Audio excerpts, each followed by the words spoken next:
Welcome back to Briggs on Books, a truly international talk show where we talk to authors and people who are in the process of writing and people who help authors and publishers and all aspects of it. It's so complicated. I always say anybody can write a book, but few people can finish writing a book and actually get it out there. And one person who's really good at it is our next guest, Julienne B. Ryan. Welcome, Julienne. Well, I'm so thrilled to be here, and it's great to be back chatting with you to let you know all the good things that have happened and everything I've learned that I can share with others on their writing journey. Yeah, we appreciate that those who get there can do that. By the way, the Learned It in Queens Communications Playbook and Workbook. Is that what you have on the screen there?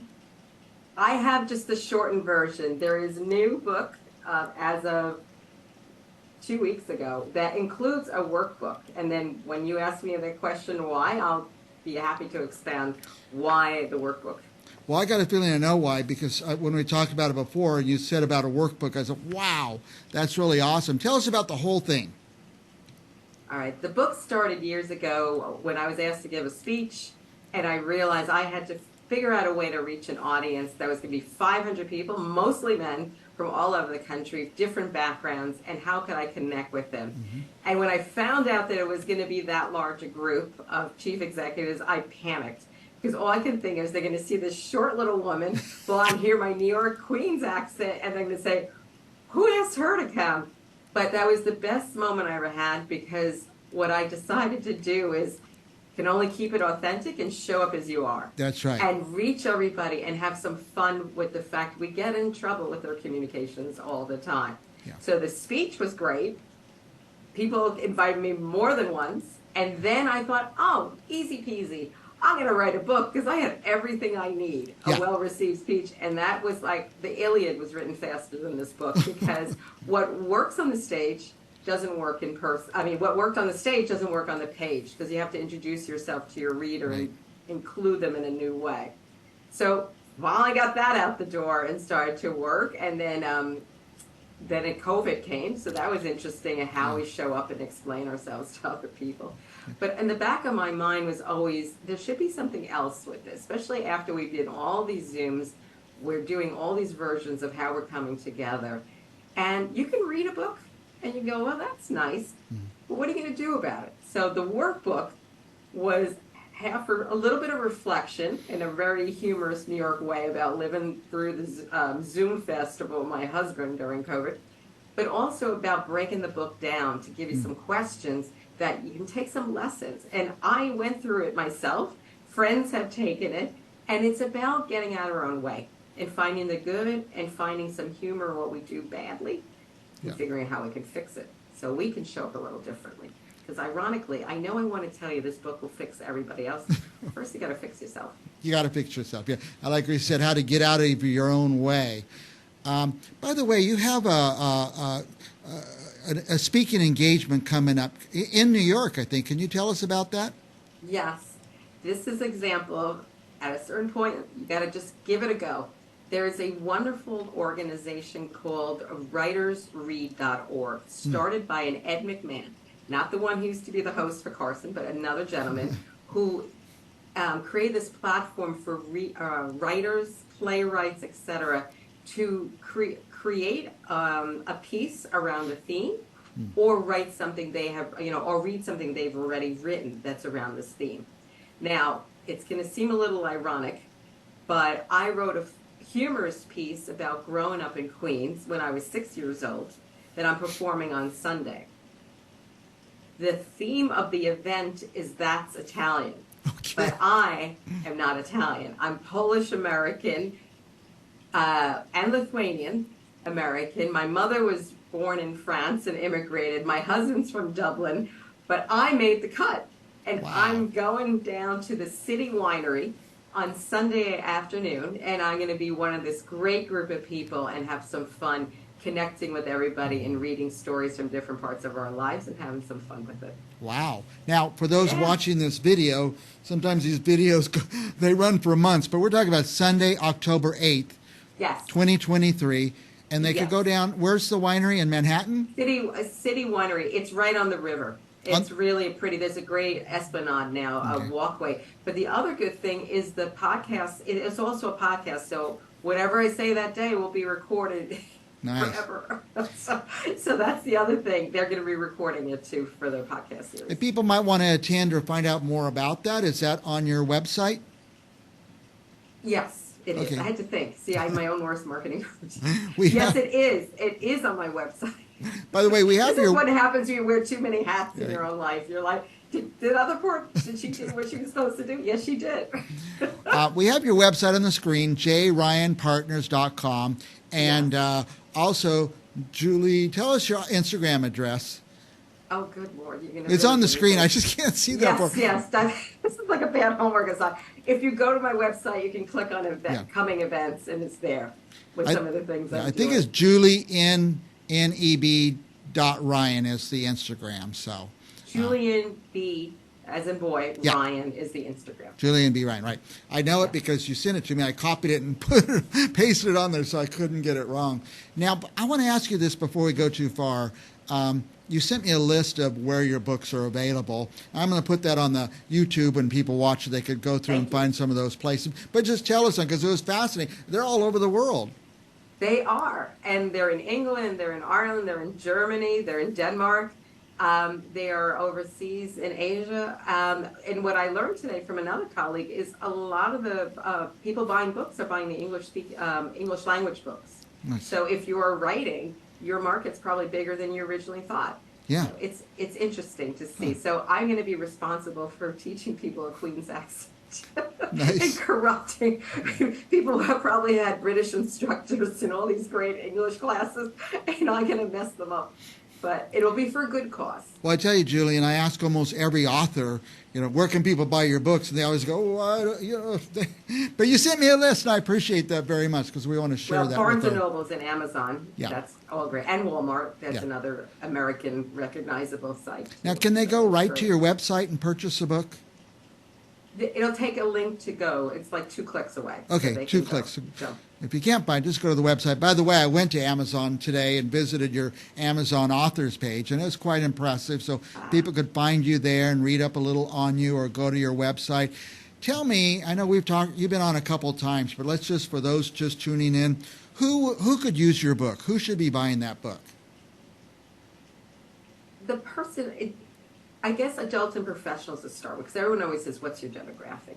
But I do think taking a look at our world, somebody who knows that they're not doing their best with their communication, they find they're a little angrier, they're a little unsettled. This book is like your stealth tool to really do it quietly and privately with yourself, to just have some fun and pay attention to what you're doing. Right. And it's also a great tool to bring with your family and friends. We're coming up to Thanksgiving or trick or treat, to really take a look at the book and have some fun with it. Because I call things out for what it is. We make assumptions about people in our head before we even pick up the phone. We've already written the script. So I call things out. Right. And I also give you simple things that really make sense. And it's going to give you more comfort, because you're going to feel a little more grounded and comfortable in your space when you go to talk to somebody. I met somebody today who was quite angry, quite animated, and I was like, a prior me would have been wanting to step up and say, that's wrong, and I don't agree with it. Today, I kind of sit there, all in good time. That person wants to raise his voice and assume a lot of things about people. Not the right time. So I think it's a tool to give us some confidence. And what's important to know, I didn't come out of this from a place of feeling like I'm the most fantastic person in the world. I came out of it from years of being really incredible shy and not talking. Wow. Really teaching myself to ask questions.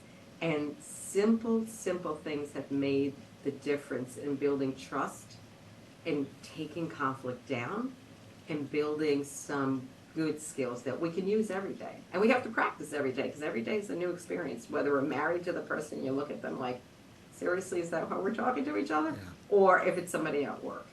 So it's an ongoing thing. If I said, who needs your book, and you said, everybody, I would have agreed because, even I communicate for a living, but I'm always looking for ways to sharpen it up. And sometimes I can't see the forest for the trees. And I love books like yours that kind of make me look at myself, make me rethink through it, and actually change the way I do some things. So anybody could use this book. So yes, at its core, even though it says communicating, what we forget sometimes, the big piece of communicating is listening.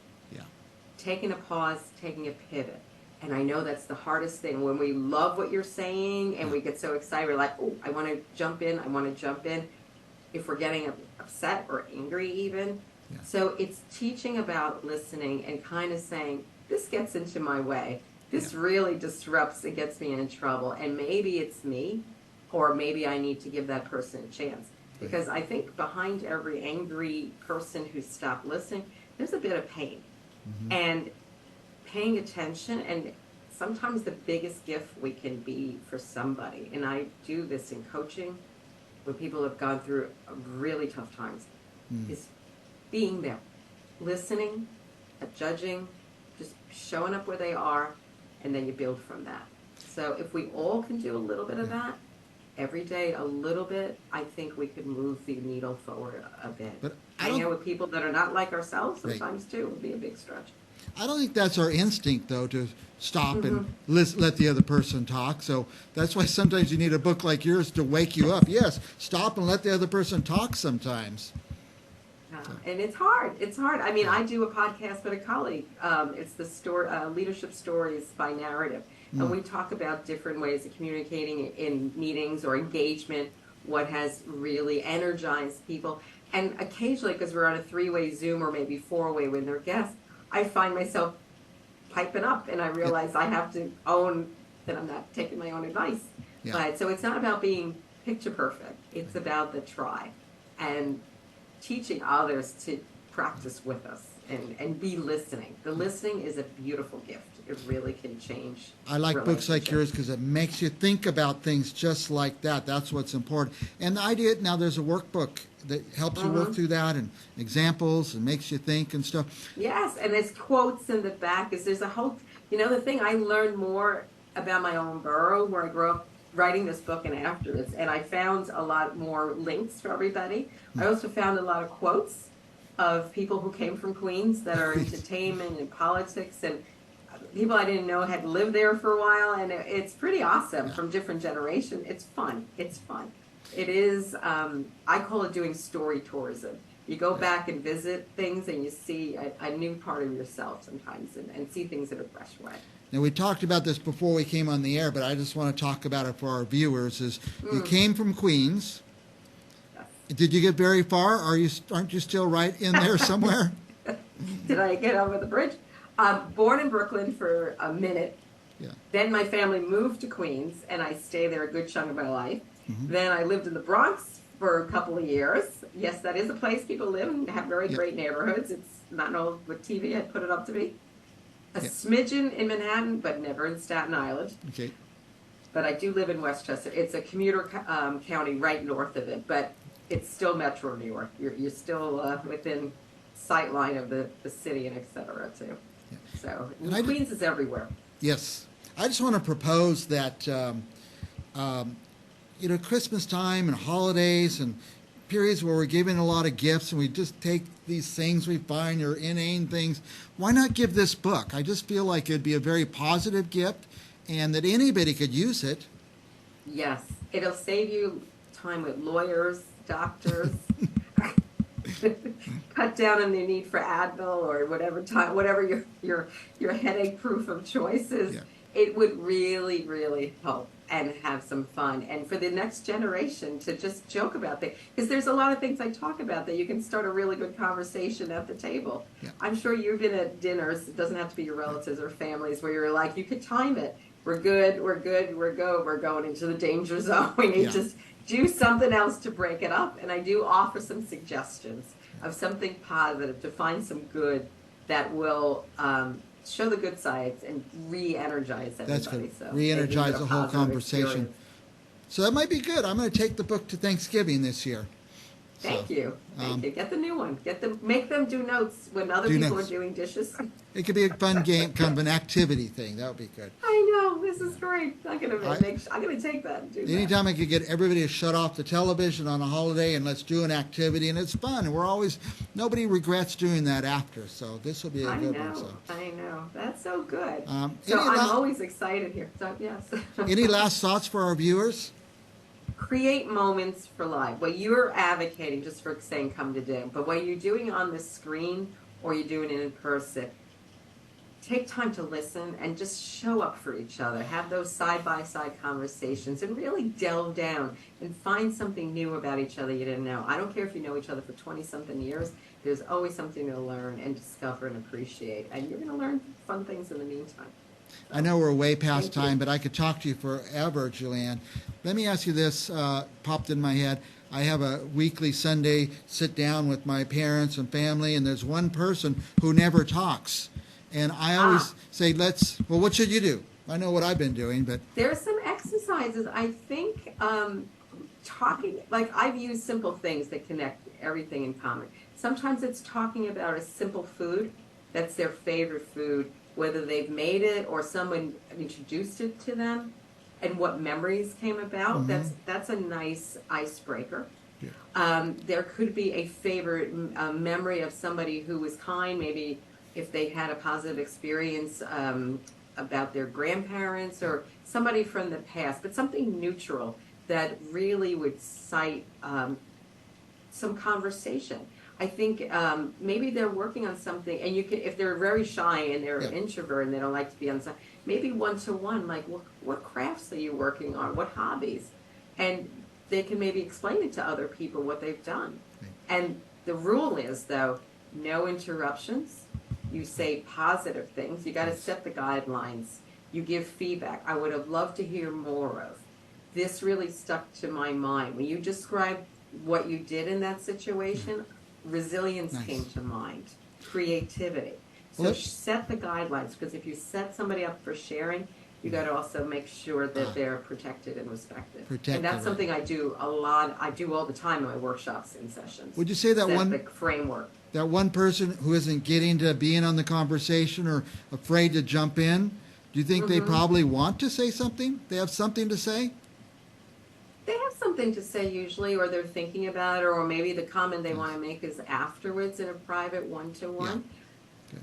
Every family has dynamics, and sometimes that person might feel like they don't have a voice, or they won't be heard, or they'll be criticized, or they're just good listening. So I think being quiet and introvert doesn't mean you're not social, but I think including them or just acknowledging their presence, or I saw you smiling, it can be very general, or just I saw you chuckling, you're on with me on that one, okay. So they can be included without even talking sometimes, and sometimes that takes baby steps. There you go. Because you're changing maybe their whole relationship and how they usually navigate this group that you're part of or your family. Well, viewers, get this before Thanksgiving. Get it before Christmas. Get it and give it away. This is a great gift idea. Everybody could use it. And thank you, Julienne. Julienne B. Ryan, by the way. Go to her website, jryanpartners.com. Go to Instagram. That's all on the screen for you. Thank you so much, Julienne. Thank you so much. And we will be back with more Briggs on Books right after this.